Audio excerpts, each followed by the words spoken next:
Ridiculous Crime is a production of iHeartRadio. There she is, Miss Elizabeth Dutton. Here I am. Hi, Zaron. How you doing? I'm great. I see you got here first this time. Great. Nice. Congratulations. I know. I got here super early. Yeah. You it look took like 4 buses to get here. I'm impressed. Yeah, I know. I got a question for you, Yes, early sir. bird. Yes, sir. Do you know what's ridiculous? I do. What? It's a mashup between me and some email. Oh, yeah. This sounds promising. It is. We got this ridiculously cool email from a guy. I'm going to read it to you. Hello, ZED and furry 4-legged intern and occasional 2-legged intern furries. I've done it. I have been listening to true crime podcasts forever. In a random search for Winnipeg crime, my hometown, unfortunately, I came across your episode, The Great Jewel Thief. I actually remember the CIBC bank robbery as I was a young lad in my early 20s when it occurred.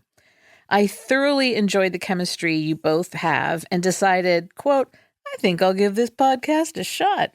So on March 21st, 2026, I started listening from the beginning, from 6 a.m. when I left for work, all day at work, UPS delivery driver, until 10 p.m. when I arrived home. 16 hours a day, 6 days a week. I even re-listened to the throwback episodes because you guys are hilarious. I gotta say, I was absolutely destroyed by, quote, I want to lick that Adam's apple.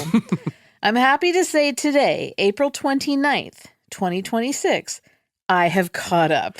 What? And now I'm lost. I don't know what to do with my days. Looking forward to many, many more episodes. Ham Dad. Ham Dad? Well, we I had love that. the assistant write back and say, like, can we read this? Okay, nice. And, can we use your name? And he said, well, you can call me Ham Dad.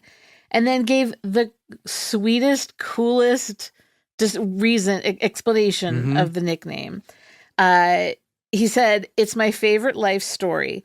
When I got married, my wife had a young child. When he was 8, he said he thought it was disrespectful to call me by his first name because I raised him, and it would be rude to his dad to call me Dad. So he squished everything together and I became Ham Dad. And for almost 15 years, that has been my gamer tag, theater company name, and pretty much my whole identity.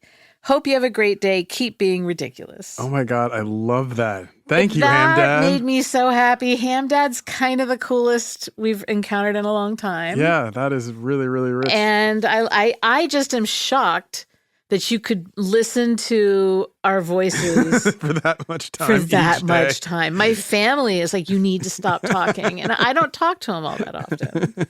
So hats off. Dude, yeah, sometimes I'll be on the phone and I can hear my own voice and I'm like, I need to get off this call. I'm getting tired of hearing 100%. My side. I can't stand listening to myself. Ham Dad. You're a trooper. Well, that is definitely ridiculous. I mean, 16 hours a day, bro. I'm impressed. Yeah. And let's talk about working 16 hours a day, 6 days a week. Shout out to the working man. Shout out to our UPS drivers. Yes. Oh, my God. 100%. So, yeah, that's ridiculous. Well, I'll certify that one. Elizabeth, I got one for you. Yes. Okay. This is definitely ridiculous. Okay. It's like sometimes a person will do one crime in order to do a different crime. Like until they realize they should have just stuck to the first crime. Yeah. But by then, it's way too late. Yeah.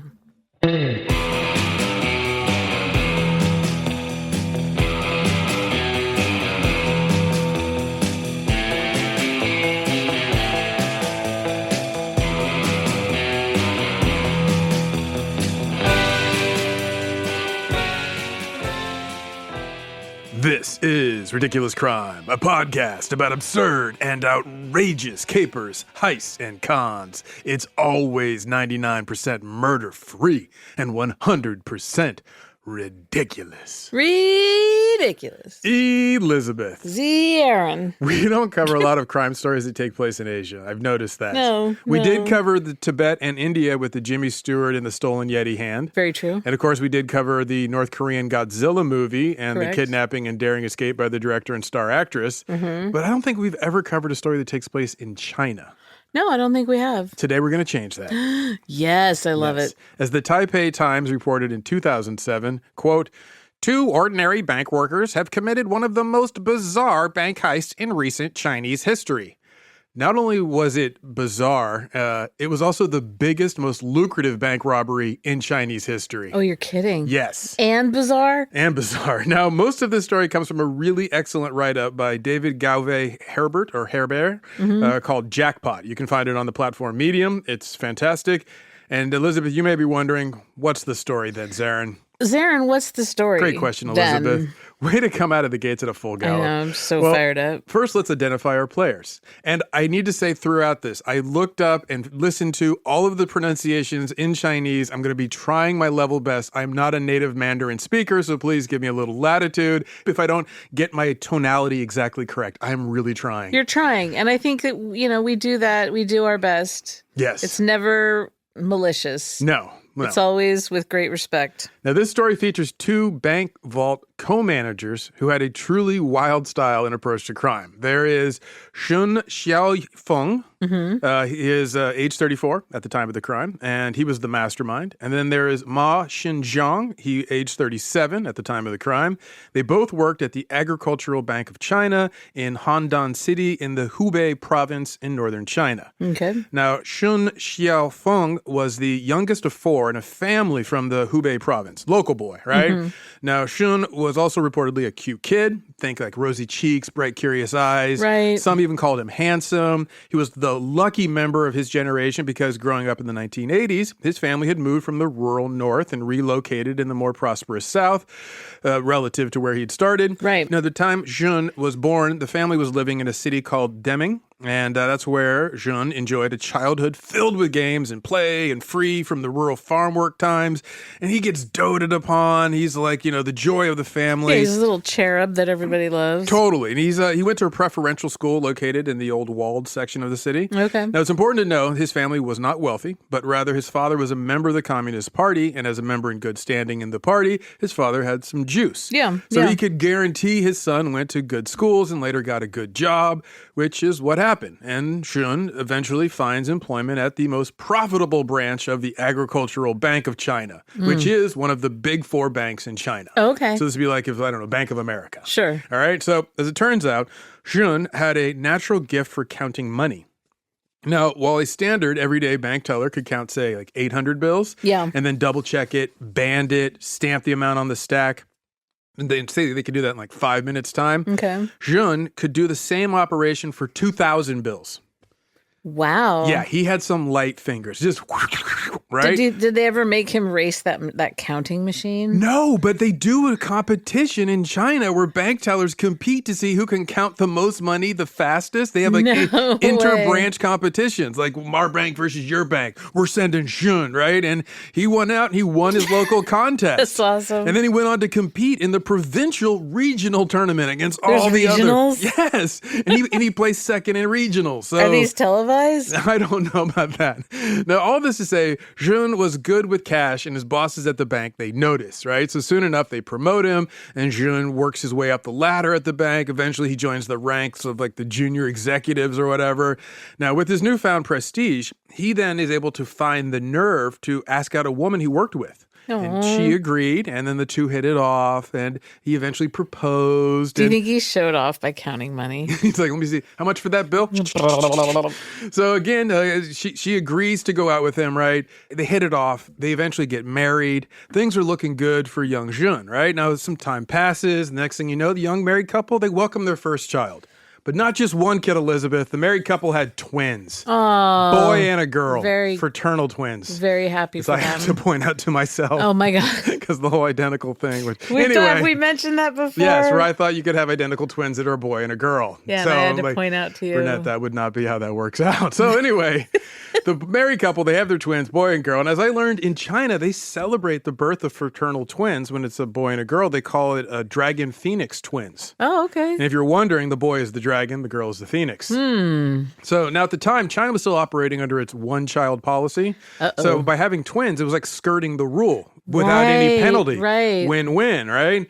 So at this point, the married couple and their dragon phoenix babies are living in a modest apartment. They're getting by on his bank salary. Around what time is this? This would be like around the year 2000-ish. Okay, so in 2000s. So things are rolling smoothly, imagine like a ball of mercury rolling down like silk, right? I can see it's that. Just smooth. I can so see that. So then Jun, his run of good luck all of a sudden comes to an abrupt end. No. Yes, at the bank, the leadership decides to cut back on some executives. Jun, who was 33 at the time, gets demoted. At this point, this is 2006 that we're into. Okay. Right? So no longer a junior executive now. Jun is now tasked with processing cash withdrawals from the vault. Right? Okay. So he's a step down. He used to be on like the management list. Yeah, Now he's like, sat behind a hey, cool fast desk all day. fingers, count money, right? Oh, man. So the demotion also it comes with a reduction in salary. So his take-home pay is cut in not by a third, not by a quarter, by half.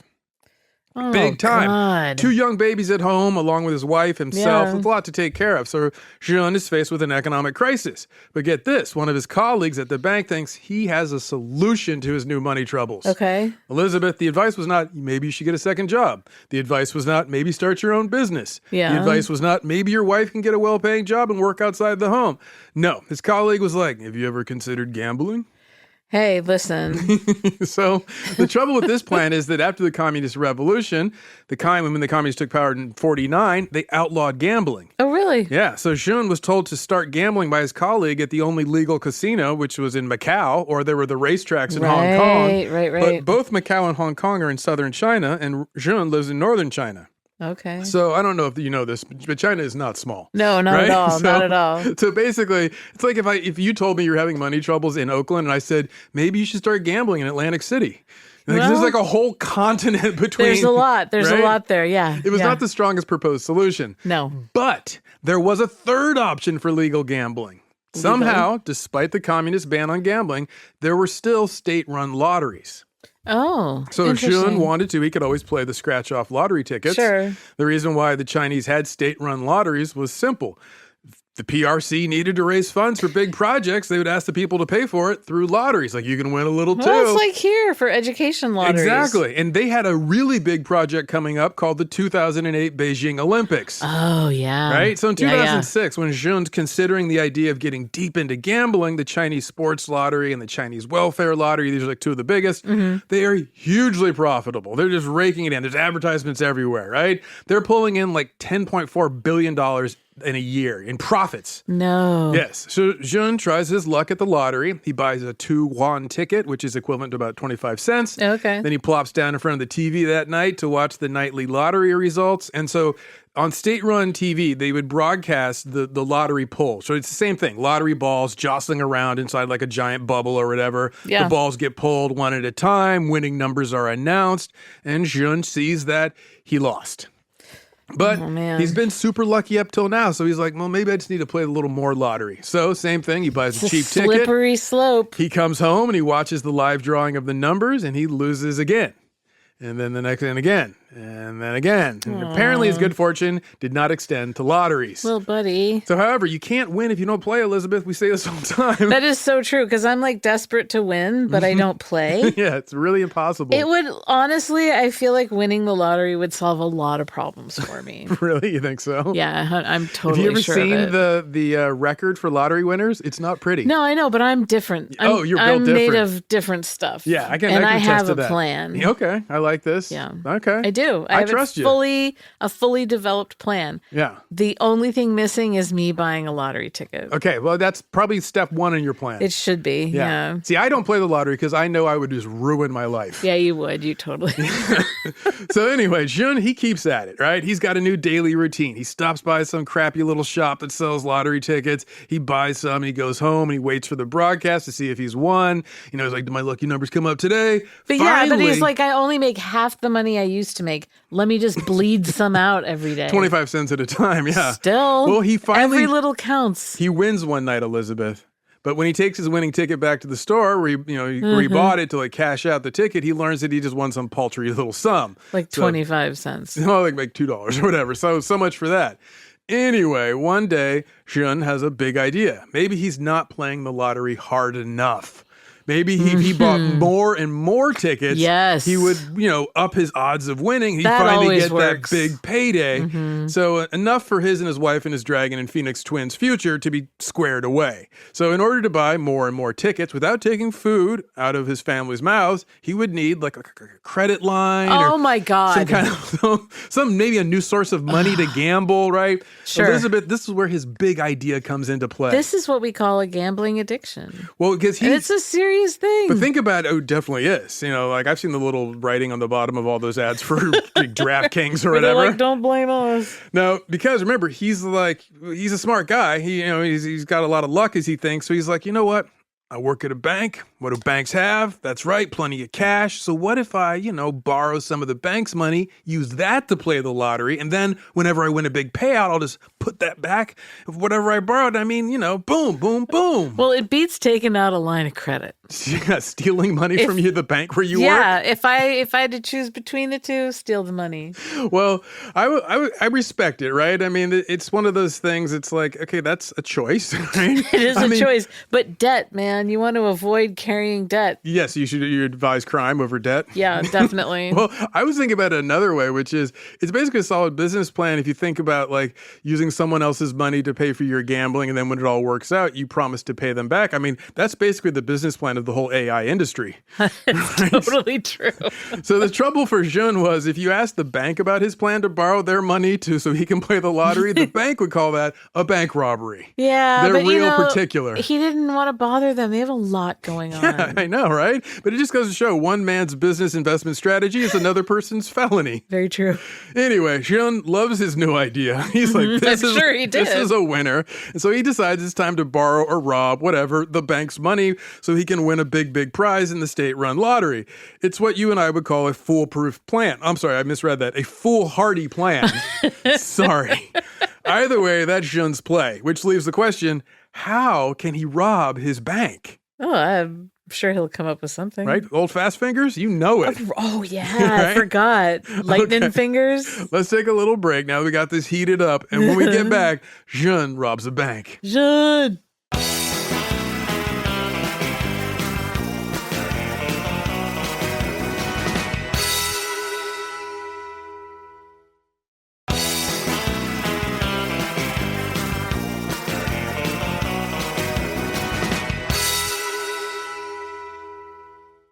And we're back, Elizabeth. We're back. You ready to get a crime in with Ren Xiaofeng? Oh, yeah, I'm there. I'm totally there. So Shun is a bank vault employee. I've told you that, right? So he knows the routine for the money counting system. He knows where the money is kept. He knows all the ins and outs of the bank vault operation. So it wouldn't be super difficult for him to pull off a bank heist. He knows all the loopholes and weak points. That's what we would call an inside job. Right? Yeah. Except he's not the only one working the bank vault. That's the one problem for him, which means if he wants to pull off his investment strategy / bank robbery, he'll need to recruit at least one, make that two of his colleagues in order to pull it off. Oh, that's rough. Yeah. Oh, that's rough. So Jun gets to work recruiting a Confederate to help him rob the bank where they both work. Mm-hmm. And the truly tricky part, as I said, is that he doesn't need just one bank employee. He needs two, not just employees, vault managers.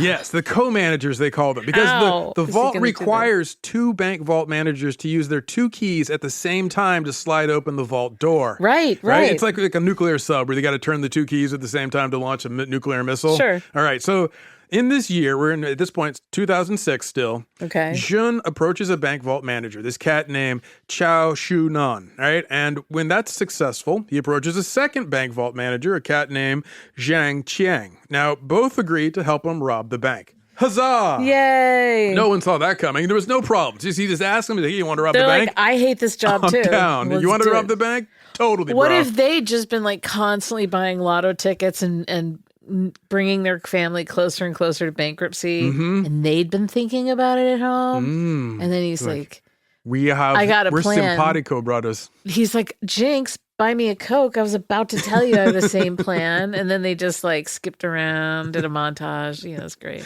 And also in the backdrop of all of this, China is going through this economic expansion. They've been doing it for a while. Yeah. But in 2006, with all this money floating around getting ready for the Olympics, everybody's watching their friends suddenly get rich off of private property. And they're like, how do I get involved? So that I should mention that as part of the motivation. You should have mentioned that. You should have. In October of Zaron. 2006, on the 13th of that month, the three men strike for the first time. They stole roughly 100,000 yuan. Now, that would be about $12,500 US. Okay. Now, it's not a big haul, right? But it's enough to buy a shipload of lottery tickets. Wait, they go back to the lotto tickets? Yes, that's the whole plan, Elizabeth. Steal money from the bank to buy lottery tickets to win big and like a big prize. So you're going to get the big money if you go to like Macau. Yeah, well, people. But you got to steal the big money to get there. You got to travel there. There's lots of cameras and security, and it's like if you go to the lottery, you can just win like a ton if you just have enough tickets. People have proven that if you buy enough tickets, you reduce the odds. Anyway, Shun, he uses his cut of the proceeds to buy 20,000 won in lottery tickets for roughly $2,500. Then he went back to his previous routine. He went home, he watched on TV for the live drawing of the lottery balls from that big plastic ball that's tumbling them. And the lottery music's playing, the sunny-faced host is all excited, reading off the numbers one by one. Jun checks his many tickets in front of him. Yeah. And wouldn't you know it, Elizabeth, he had the winning numbers on one of his many tickets. No way. His plan had worked perfectly. He did it. He won. But he didn't win the mega prize. Instead, he won like 100,000 won, which is almost exactly the same amount he and his co-conspirators had borrowed and stolen from the bank. Yeah, no, stolen at this point, not borrowed. Yeah, stolen. So it's also about 5 times more than the 20,000 he'd used to buy all the lottery tickets. So he's thinking he's a genius. His lifelong good fortune's back, baby. Yeah. So what does he do now, Elizabeth? Does he tell them that he won? Who? His buddies? Oh, yeah, no, they're in on it. Everyone knows that he won that money. And they're not going to, I'm going to guess they're not going to go put it back in the vault like he promised. No, you're right. He plowed all of his winnings back into the lottery. Yeah. Hoping like hell that he'd win the mega prize. It's just right there. It's right there. But he did not win the mega prize. It was further than he could reach. So he proceeds to give back all of his winnings, and he went on a seemingly endless streak of losing. He got that first taste. He's like, see, my plan's working, baby. This is heartbreaking. So at this point, what does he do now, Elizabeth? Well, he and his 2 co-conspirators decide they're going to need to rob the bank where they work again. They're not quitters. No, not these 2 or No. 3. They just need to get a little more cash for the lottery. Boom, boom, boom. They're bound to win again, right? Yeah, totally, 100%. Trouble for this plan is one of his co-conspirators chickens out. Yeah. So Zhang I get Qiang, that. he's like, no, son, we're going to get caught. We can't be out here robbing the bank where we work like it's a kiddie's piggy bank and we're daddy going to go put the money back once we win the Powerball. Yeah. They're like, Zhang's making sense, right? So at this point, Zhang, he's out. Plus, to clear them of all suspicion, he also informs Shun and the other cat, Chow, that he'd used his personal savings to replace the original 100,000 won that they had robbed for the bank before anyone could figure out what they had done. He's such a goody two-shoes. Totally. And Shun's I like, love it. okay, cool, man. So that means no one's looking for any missing money. So that's fantastic news. That means we can hit it again so I can buy more lottery tickets. Oh, my God. Which is exactly what he does.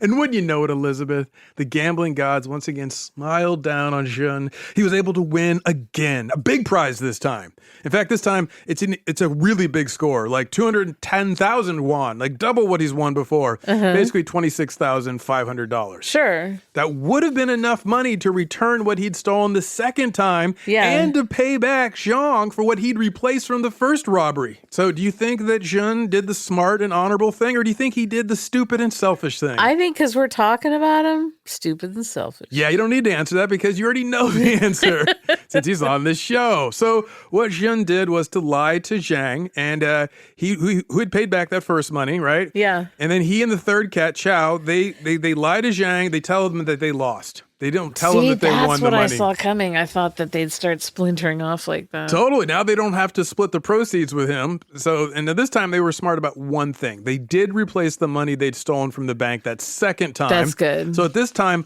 both robberies have been successfully covered up. Okay. And they've won twice.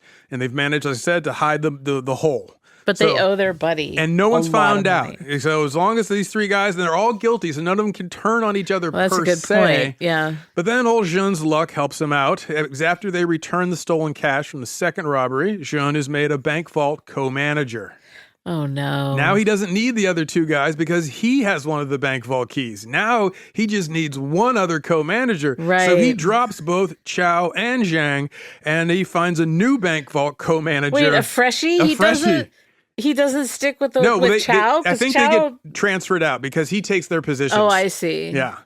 So he just needs to do with a little more grit, maybe a criminal backbone like him, because he plans to go big, bong, right? Okay. Enter Ma Xinjiang. In early 2007, in March, he's named to be the vault co-manager with Jun. Yeah. So the same rank as Jun, right? So Ma Xinjiang was slightly older, as I said, 37 up top, right?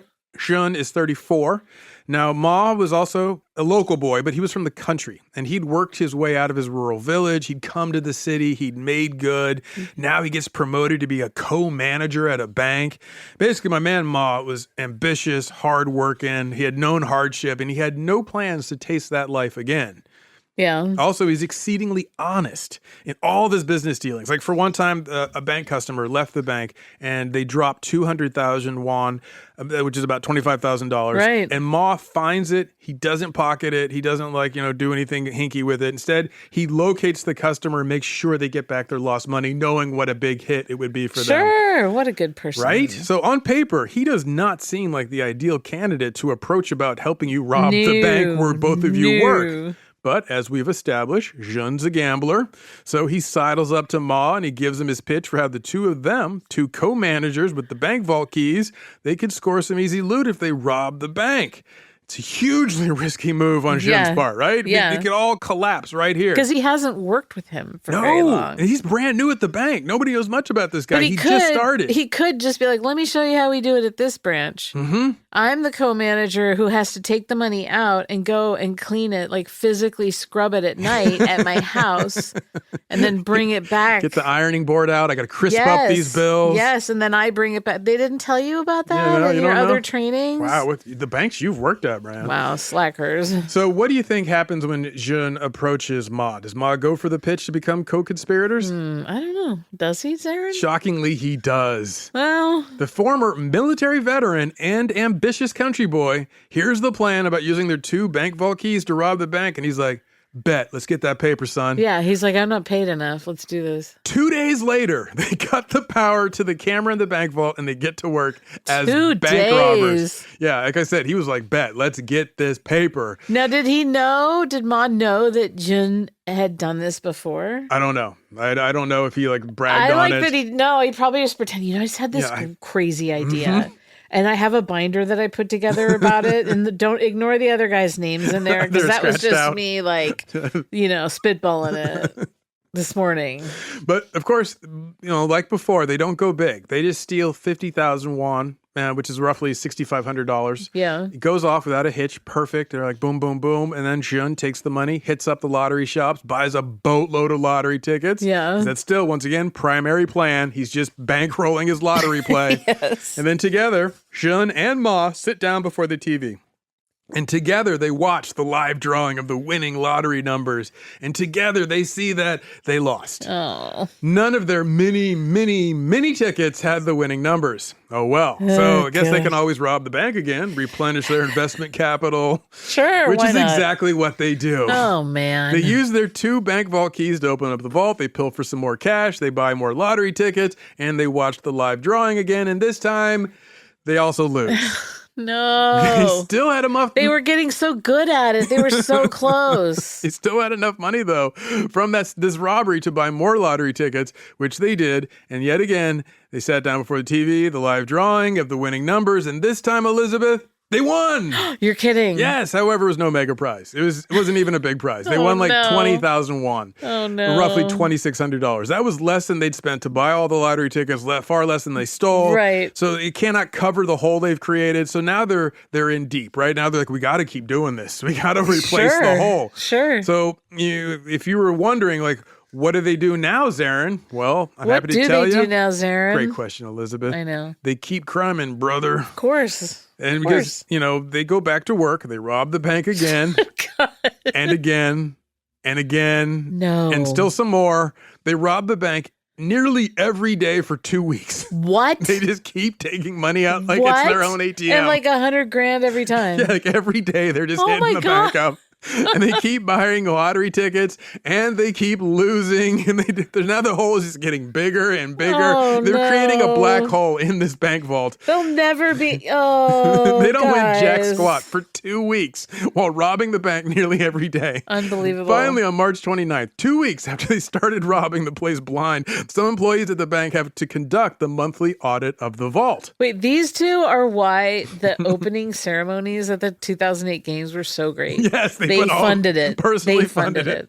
So now the employees at the bank are supposed to do an audit of the vault, which they do. Now, normally the audit would require the employees to count the cash, review security cam footage.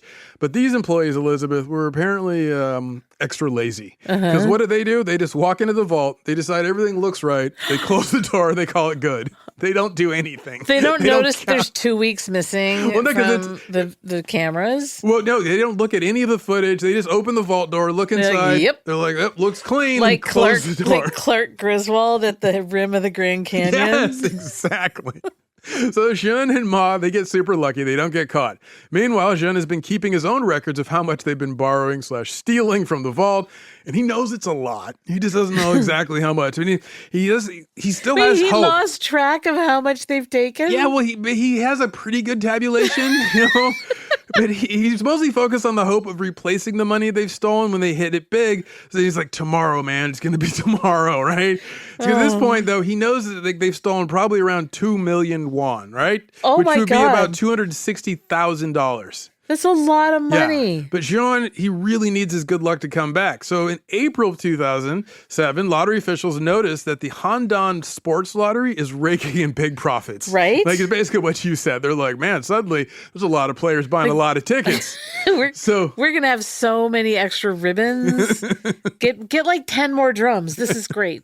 So lottery officials try to capitalize on their good fortune. They put out ads to further popularize the lottery. So now when Jun's on his way to work, he's like, I got to play that lottery because he sees the ads everywhere. It's just unavoidable. So Jun and Ma, they learned that the bank regulators are going to swing by and do an official audit. Like a real one. Yeah. Unlike the lazy employees who just opened the bank vault, peeked inside, and called it good, the bank regulators are going to do a professional level audit. Oh, no. Right? So keep in mind, they were about 2 million won in the red, but since then it has grown and grown because they kept robbing the place.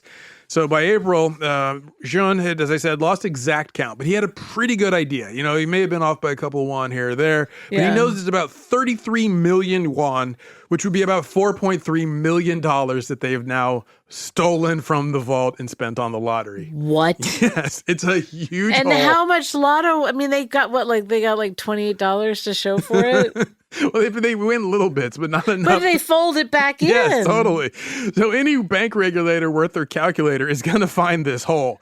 And so it's also, by the way, more than any major lottery win could wipe away. They now need to win like multiple big mega prizes. Yes. So Jun and Ma are good and properly screwed. So Jun has to come clean to his wife. Well, partially clean. He tells her half truths. He's like, look, I bought 10,000 won worth of lottery tickets. I didn't win. Now I'm a little worried. That's why I've been acting funny at home. Yeah. And she's like, okay, well, she laughs in his face. She's like, oh, that's so cute. And, like it's all one big joke, but just with no punchline. Yeah. So she reasons that at worst, like, what is it, like a few months of your salary? We can take care of that.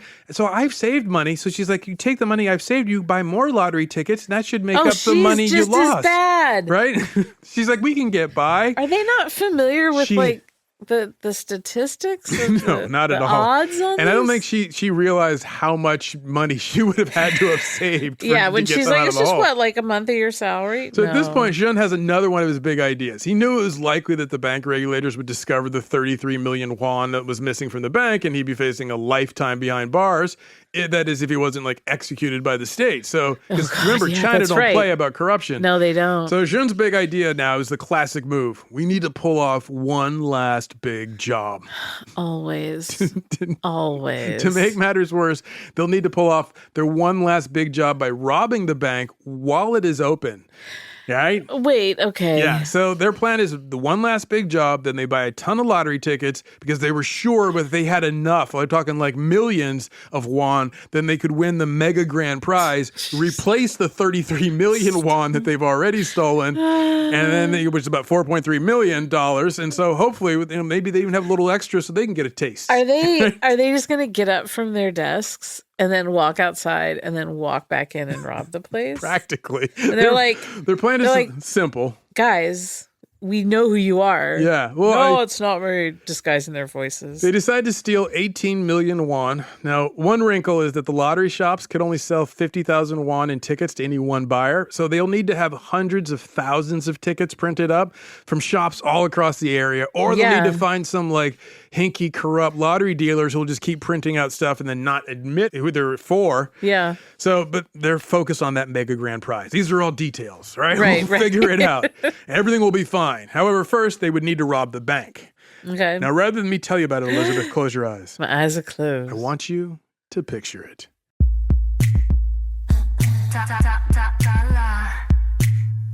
It's April 14th, 2007, a Saturday, and you, Elizabeth, are waiting to be pressed against the cheek of Ren Xiaofeng because you are a goodbye kiss from his wife. It's your big moment. As Ren grabs his keys and waits by the door, his wife approaches him, all smiles, and then she leans forward and boom, she kisses him goodbye. You pass from her lips to his cheek. Naturally, you stay with him as he opens the apartment door, closes it, and walks outside. And so you're still with him when Ren gets in the family minivan and starts it up. You also hear him honk his horn to his neighbor and wave goodbye as the neighbor opens the gate to let the minivan out of the courtyard. You also stay with him when he arrives at work at the bank. He walks purposefully across the tile floor to the bank vault, opens it, and when he does, he accidentally trips a burglary alarm. The alarm goes off.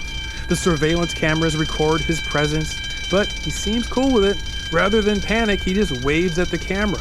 A bank security guard sees Ren on his screen. Recognizing the bank's co-manager of the vault, he shuts off the alarm. The vault falls silent. But in there, still pressed to his cheek, you can hear Ren's nervous breathing. And you also hear the approach of his co-manager, Ma. The two men share a quick greeting expressed in grunts, and then, working together, they move 18 million won, which would be about $2.3 million in US, and they pack the money into safety deposit boxes. They then load the boxes onto a handcart, and they push the boxes into a cash counting room. The wheels of the handcart make a rhythmic sound as they roll over the tile floor. The two bank managers leave the money in the cash counting room, and unexpectedly, they leave the bank altogether. Outside, they climb into Ren's minivan and they drive to a local restaurant.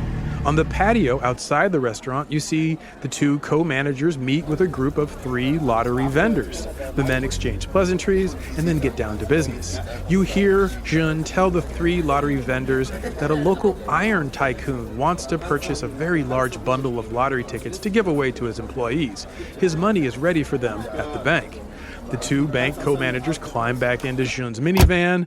The 3 lottery vendors take a car of their own, and they follow Ren and Ma back to the bank. It's a short drive. The 3 lottery vendors wait inside the bank as Ren and Ma attend to business inside the cash counting room. They empty the safe deposit boxes that they'd previously loaded with cash. This catches the attention of a curious bank security guard who's overseeing this strange behavior from the bank vault co-managers. He asks them what they're doing. Ren is quick to explain that a local iron magnate is making a substantial withdrawal. This satisfies the security guard, who watches Ren and Ma empty the safety deposit boxes. Red banknotes fill several bags. The security guard grows bored and wanders off. Once he's gone, Ren and Ma stash some of the bags of money in a hallway outside the vault. Then Ren and Ma walk back into the customer service area of the bank and call over the 3 lottery vendors. They escort the 3 men over to a bank terminal where they wire funds into their account for the mass of lottery tickets they wish to buy. Once business is done, the 3 lottery vendors leave, and they drive off, headed back to their shops to start printing up the zillions of lottery tickets just purchased.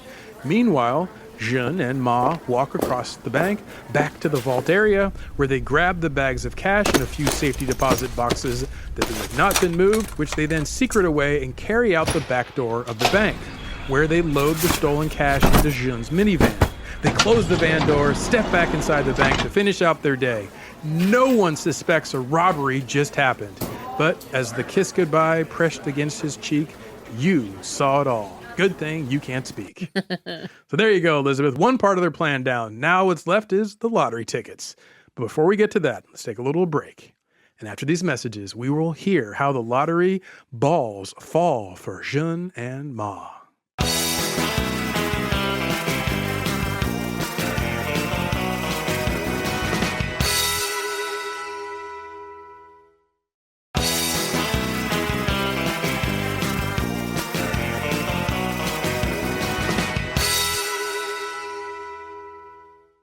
And we're back, Elizabeth. Yes, we are. Okay, so what's your call? Do you think Jun's latest master plan pays off? Do he and Ma make good on their lottery dreams with now their really large credit line? So they're waiting for these guys to print the tickets, right? Yes, they got to get the tickets from the dudes.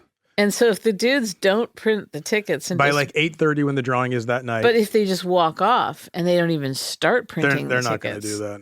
This is too much. But there's no recourse. A local iron magnate who they do not know, and they're afraid of this really rich guy. They're just lottery shop owners. Yeah, that's true. They don't want to get involved with somebody who's probably a criminal. Like this is probably a gangster. Yeah. Okay. I'm going to say... They're happy to have the business. This is a ton of business. They're already winning. They have nothing else. I feel like maybe not all of the tickets get printed in time. No, I'll tell you this much. They do.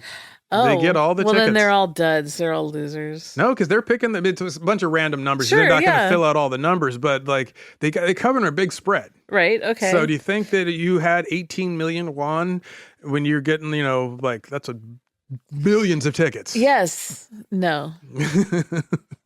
Well, at 8:30 p.m., the lottery balls began their familiar tumble and bounce. Jun and Ma are hoping like hell to win the mega grand prize. The odds feel like they're in their favor. I mean, they've spent 18 million won practically. God. Right? So the two bank robbers watch the drawing, each at their own respective homes. The balls of the winning numbers are selected one by one. They've got all these tickets. Now, what do you think happens, Elizabeth? Last time I'll ask.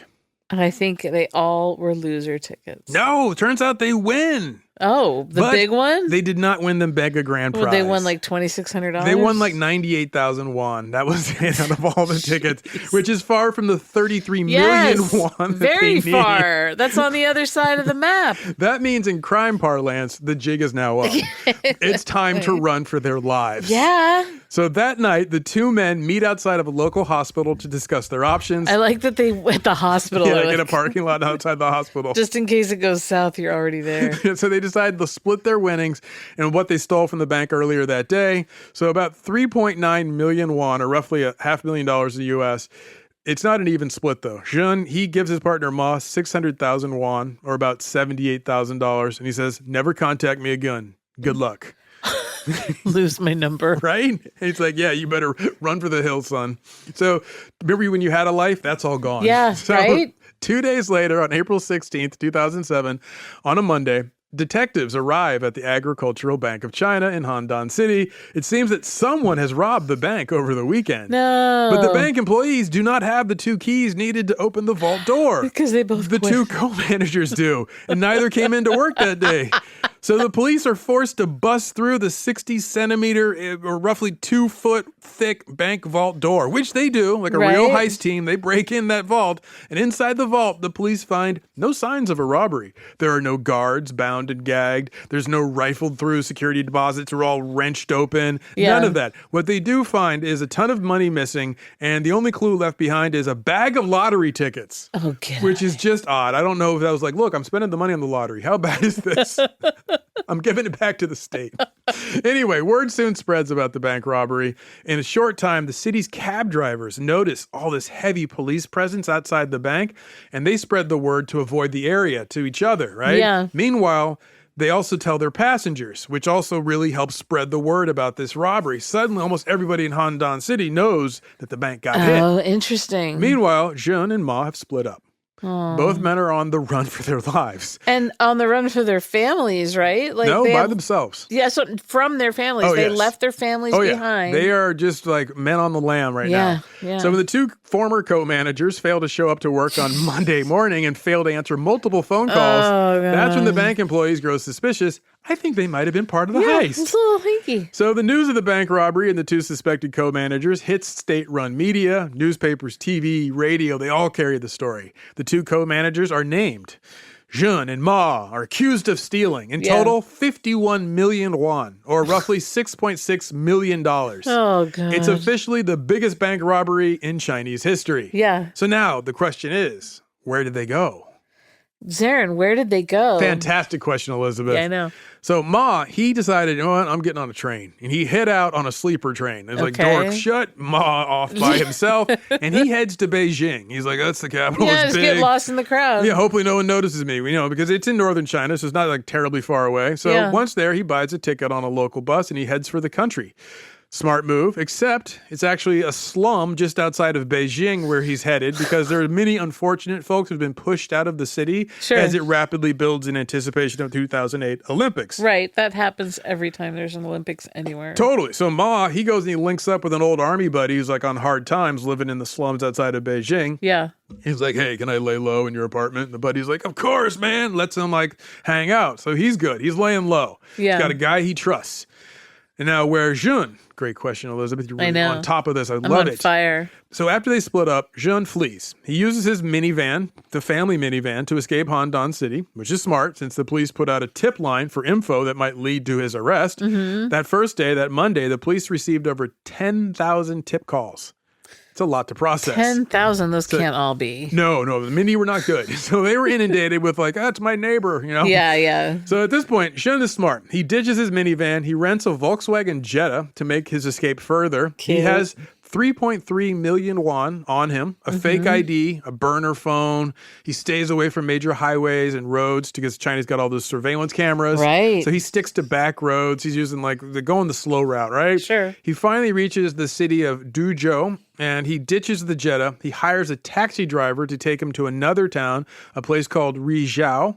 It's close to the port city of Qingdao. All right. So he spends the night there, lays low. In the morning, he hires a second taxi driver to take him to this small coastal city where he can really hide out. Yeah. Meanwhile, he's so nervous about getting recognized or popped. He can't eat. He can't sleep. He's so sweaty. He looks harried. Yeah, he's got that flop sweat that smells like fear. So he's just operating off of instinct and the dictates of the survival mechanism at this point, right? So, but he does though is have this driver stop a couple times. Why? Does he need water? Does he need food? No, he wants to buy lottery tickets. No, he just can't stop. Shun later explained, my hand was itching to buy more. Oh, Shun. He did not win a big payout. No, I in didn't case you think he were would. wondering. No, I had no expectation he would. None. On April 16th, that same Monday, the detectives, as I said, they discovered the bank's been robbed. The news has gone out. Now it's spreading across China. So now Ren Xiaofeng walks into a Honda dealership looking to buy a car. Okay. But he's there with his taxi driver, and the dealership is about to open. So it's 5 to 8 in the morning. The news has not made it to this small coastal city.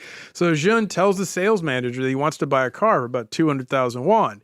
He's interested in a black Honda, that one with the sunroof. He wants to drive it off the lot today. Yeah. The sales manager's like, okay. So she tries to take the measure of the man by asking, are you in town for business or pleasure? And Jun gives an answer, slim on details, right? He asks, how much for the black Honda, right? Basically, instead of him being hard sold or them hard selling him, he's hard buying from the sales manager. Right. What's it going to take for me to walk out of here in this car today? So the sales manager asks, cash or credit? So Jun's quick to say, cash. So this taxi driver steps over like he's now his henchman, and he holds up a duffel bag of cash. Never suspicious in a car lot. No. Right? And what was the conversation in the taxi to get these two so close? Well, he's just basically paying him. So the guy's now his henchman. He doesn't know for what. He just knows this guy's really rich, and he's down to work for this really rich guy. I would imagine kind of idiosyncratic. He's so rich, he's hiring a random cab driver. I had a friend who was a cab driver, and he once got picked up by a guy, and the guy paid him to drive from Northern California down to L.A. And then paid him enough to be able to get back. So, no way. And it was not weird at all. He had people do that to him to take him to Reno, which is a 2-hour drive. Some people will do that, and cab drivers, it happens. So it's probably not the first time he had somebody be like, look, I want you to hold my bag of money while I go buy a car. Look menacing. Exactly. So they go in. Now, keep in mind, in the duffel bag of cash. It's bound, stamped stacks of red cash, like the official won. Trackable. Yeah, clearly fresh from a bank. Yeah. Right? So, which makes him look rich. Because who else is taking money out of a bank? Yeah, true. If you're a decent-minded. True. So the sales manager tells him he'll need to deposit that money in a bank and have the bank draft up a cashier's check for the car. And Jean is not excited about the prospect of stepping foot inside of a bank. The sales manager happily tells him, you know what? We have a branch of the Agricultural Bank of China. No. It's not far from the dealership. It's just a small little delicious irony. So Jean pays off his taxi driver with a few stacks of cash because he pays him well. Sure. Then he hands over the duffel bag to the sales manager. He's like, can I put this in your office for safekeeping? And then they take the money for the car and they go to the bank. So Jean and the sales manager drive over to the bank. They get the cashier's check. God. Along the way, Jean asks the sales manager, how's the police presence in the city? No, that's not suspicious. Yeah. So the sales manager brags that it's very good, and she suspects that he must be asking since he's clearly a big-time property investor. Well, that's why. There's so many of them these days, just buying up property as fast as they can. That's he looks like. It's basically... The sales manager doesn't have enough negative imagination. No, not at all. No. So at the bank, Jean keeps his head down while the sales manager fills out all the paperwork for the cashier's check and then the final car sale. And then he starts rushing her. He's like, come on. And he says like, oh, I'm hungry. I haven't had breakfast yet. She tells him, no, chill out. I will buy you, my honored customer, breakfast as soon as we're done here at the bank, right? Yeah. And then this odd little moment occurs because Jean is asked to count and confirm the money he's depositing in the bank for his cashier's check. So out of habit, he does what he does best. His fingers start flying across the money. Those old competition-worthy fingers are counting money faster than most eyes can keep up. Yeah. Right? So the sales manager, the bank teller, and almost anyone else who can see the performance is impressed with the speed of Jean's fingers. A crowd gathers around to watch him count out the 210,000 won in record speed. Yes. And there's a little small irony floating atop this whole scene.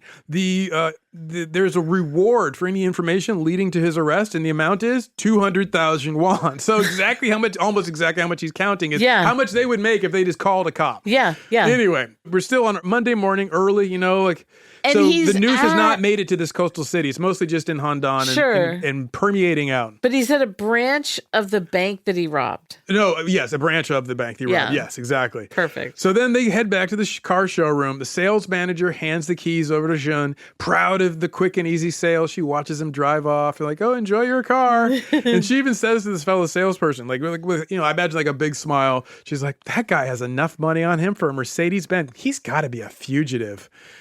She has no idea how right she is, right? Oh, my God. Now, Jean drives out of town. He stops in a suburb where he rents a garage for his new car. Yeah. That also gives him a place to lay low for at least a few hours, right? Sure. Maybe get a little sleep, drink a little water. He needs it at this point. Oh, my God, does he? Now, by this point, word has spread about the robbery. As I said, it keeps getting further and further. At this point, now it's on the media. It's Monday, like 10, 11 a.m. Yeah. It's really getting out there. Now the news is doing it. And so the police in this little town, which is called Lian Wingong, they're on the lookout for a man matching his description. They've been everybody now knows beyond the world, the biggest robbery in Chinese history. It's these two guys, right? And then so at this point, it's going to be difficult for him to drive his new car out of town without catching some police attention, or at least maybe some pain in the neck bystander pointing at him from a bus stop. Right. So he comes up with a new plan. He decides, you know what? I need to get rid of this car. So he drives it back to the same Honda delership and he asks to return the car. He's like, I don't need this thing anymore. His plans are always so good. I mean, they've worked every single time. He asks for his 200,000 won back. And I think sneakily, he just wants to see the sales manager again. Probably. Because he has 3.3 million won. He does not need the 200,000. Yeah. Now, since the news is now, as I said, beginning to spread, if that same sales manager had happened to catch the TV news while he was gone, she would have seen pictures of him on the news. And then, being a gambler at heart, Jean, he just chances it, drives back to the car dealership. He speaks with the same sales manager. Lucky for him, she had not seen the TV news, nor had anyone else in the showroom. So the sales manager does, though, have some bad news for him. Yeah. They don't accept returns of a car once it's been sold. No backsies. Yeah, it's not permitted by like sales regulations or whatever. So Zhen tries to bribe her. Oh, hey, sure. That'll work. That's great. Right? Just constant better plan on top of better plan. Yeah. So he offers her 5,000 won to take the car back. She politely turns him down. Yeah. He ups it. He doubles it. He offers her 10,000 won. And she's like, she's polite about it and refuses again. And this is why I think he had a little crush on her, because he's like, well, do you want to go to dinner? How about that bribe? Let me sweeten the deal for you. Huh? Forget the cash. Again, she politely declines. So Zhen goes and he eats dinner alone that night on the side of the road in his new Honda, just him and a bowl of takeout noodles with the sunroof open, I hope. Yeah, one would hope. Since the sales manager told him about the police presence in Lian Wingong being top-notch, Zhen decides maybe it's a good idea to lay low in the city and not move around too much. Yeah. So once things cool down, he can send for his wife and their dragon and phoenix twin boy and girl. They can, play house down there. Right. So maybe he can grow out a beard. And who knows? Their he could dye his hair. possibilities are endless. So he rents a place fit for a family, a 3-bedroom apartment in Lian Wingong. Again, this is why I think he had a crush on that sales manager at the Honda dealership. You're kidding. Because he goes back a third time. No. What does he want this time? He tries to return the car. Only this time he's like, yo, okay, I understand you can't take it back, but can you sell the car for me? And I don't know if she's like, I just want to get rid of this guy. She's like, yeah, sure, just leave the car. So she agrees. She'll sell the car on consignment. He leaves the car at the showroom and he heads out to like the beach because remember it's the coastal city. He plans to like relax, kick his feet up in the sand, chill out. What bank robber would be at the beach, right? Exactly. So after his day at the beach, Shun goes back to his rented apartment and then he's like feeling lonely, I guess, about his life and his choices. So he stares at a photograph of his 2 kids and is like, oh, what have I done? Meanwhile, the news, as I said, the bank robbery is fully broken. So now they've had a whole day of people watching the news and hearing about it all across China. And the police in Lian Wingong, they start to receive tips from folks who are certain that they saw somebody who looks like Ren Xiaofeng in their city. Yeah. Reward posters go up. The police receive a tip that seems super credible. It's from a sales manager at a Honda dealership. She calls the cops. Now, fairly certain she had sold that bank robber a new car earlier in the day. Her story convinces the local police she's a credible witness. Roadblocks go up. They shut the city down. Dragnets put in place. Officers check the local hotels, motels, internet cafes. Meanwhile, Zhen stays inside, laying low, watching TV, not going out.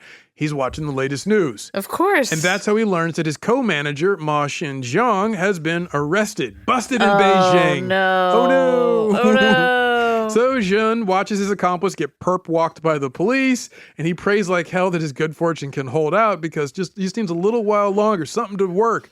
Because it's not like Ma knows where he is. He can give his name. They already know his name. There's nothing he can really do to help him out. His accomplice can only tell the police so much. Right. So Elizabeth, his good luck did hold out for a little while longer, like about 30 hours longer, because roughly 30 hours after he watches Ma get perp walked, the police in Lian Wingong are at his door. But they don't... 30 hours. Yeah, 30 hours later, right? It's like a day and a couple hours, right? So turns out both the sales manager and his taxi driver called in tips to the police. And unfortunately, so did his new landlord. He didn't engender a lot of loyalty. No, not at all. You can't buy that. No. She told police that her new tenant looked a lot like the bank robber she's seen on the news. So after these 3 tips, the police set up a sting operation. They wait through the night outside his rental 3-bedroom apartment, and then the next morning at around 8:20 in the a.m., because unlike the FBI, they don't just kick in the door waving the 4-4. Right. All right. They just wait outside. And when until a decent hour, too. Totally. Not a 5 a.m. No, not at all. But at 8:20 a.m., Jun steps outside, stretches his arm, and as soon as he does, a cop grabs him, lifts him off his feet by his neck, and throws him to the ground. What? Yes. And the cop barks at him, "Are you Ren Xiaofeng?" And then the Sean stammers, yes, I'm cooperating, right? I feel like it's only going to get worse from there for him. Oh, he's promptly arrested, thrown in the back of a police car. The manhunt is over. Everyone's excited. He's taken to the station for an 8-hour investigation. interrogation. Yeah. I don't know if brutality was involved, but I imagine he got a little roughed up. Yeah. Apparently, when he's asked about his family, he has very little to say. But when the police bring up the lottery, suddenly Jun's eyes light up. Oh, no. And he regales the cops with all sorts of info about the bank robbery and the lottery tickets he played, his big plan to win the mega prize. Like, he's just all of a sudden geeked. They're like, tell us about your favorite thing. Yeah, exactly. What's your third favorite thing about the lottery? And later on, when he's allowed to speak with the press finally, Jun tells a reporter, I really regret that I've been so stupid in doing such a dumb thing. We were going to pay the bank back. We never intended to rob the bank. Bro, you robbed it so many times that it's beyond rob. Yeah. So that, Elizabeth, is where we will pick up the needle on this record. Yes. Because, as I said earlier, in China, they don't play about corruption. No. And old Jun and his partner Ma received sentences that were harsher than a life in prison. They received sentences that are more like no life, in or outside of prison. Oh. Yeah, it seems the state wanted to make an example of them. That way, in case anyone else got any similar big ideas, they quashed that down real quick. Yeah. So, Elizabeth, what's our ridiculous takeaway? Yeah. Wow. Don't gamble. That's my, and it's like we keep upping the ante with this. So you have casinos and lotteries, and then you reference DraftKings. Mm-hmm. Like every sport is just solid gambling stuff now. Oh, whole society's gambling. If you add in Polymarket and Kalshi. Then you put Polymarket and Kalshi in there and you can bet on absolutely anything. And it's so destructive. Oh, terribly.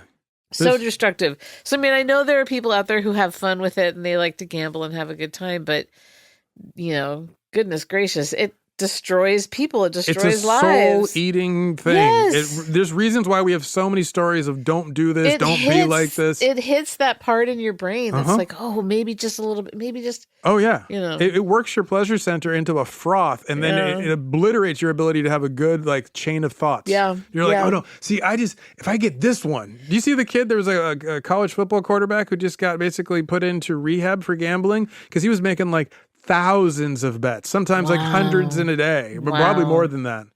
Crazy. And he was like a star. I mean, he's going to be he was NFL on the track. Yeah. So what's your ridiculous? Thank you for asking, Elizabeth. You're very welcome. Is I love, because this is as I said, one of our first story to take place in China. I love how relatable this is. This could have been anywhere. Just go further shows that cultures, yes, are very different around the world. People are not very different around the world. Exactly. So you in the mood for a talk bag? I love talk bags. Producer D, could you favor us with one? I got just the thing. Talk bags. Oh my God, did he just say that? OMG. Hey guys, Rude Dude Chris from Bristol, Virginia here. Just listened to the John McAvoy episode and wanted to say how great to hear another redemption story. I was high for 30 years and locked up for 8. I'm in recovery now and working towards recovery and prison reform. I just wanted to say to all my rude dudes in similar places to stay strong and never give up. People like us and John will change the world one day. Love you all. Love the shows. Aaron and Elizabeth, love you too. Thanks for an episode about redemption. Hope it impacts others the way it did me.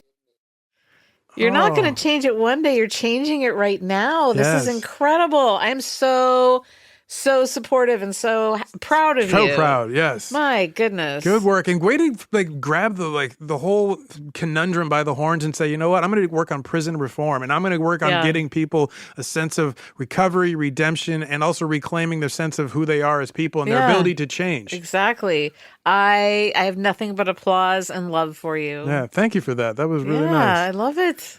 Well, as always, you can find us online at The Ridiculous Crime on at Gmail. That's if you want to send us an email. the slop bucket of the internet. Then also we're on Bluesky and Instagram. I don't know. We may get a Threads account one day. Who knows?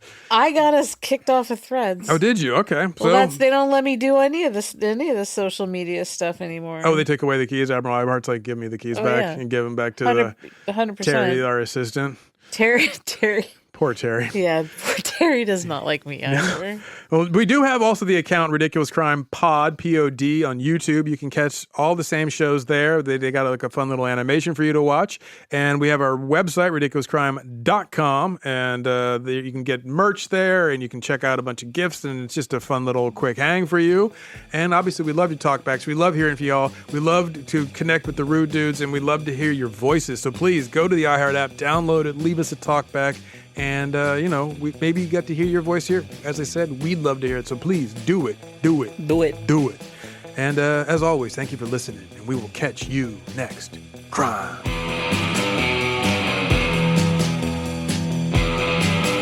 Ridiculous Crime is hosted by Elizabeth Dutton and Zaron Burnett. Produced and edited by the Beijing Bandit, Dave Kustin. And starring Annalise Rucker as Judith. Research is by The Marauders of Macau, Marissa Brown, and Jabari Davis. Our theme song is by our house band, Hong Kong Phooey, a.k.a. Thomas Lee and Travis Dutton. The host wardrobe provided by Botany 500. Producer Dave's wardrobe provided by Mr. Guy of Beverly Hills. Guest hair and makeup by Sparkleshot and Mr. Andre. Executive producer are the world's most dangerous car shoppers, Ben Bolin and Noel Brown.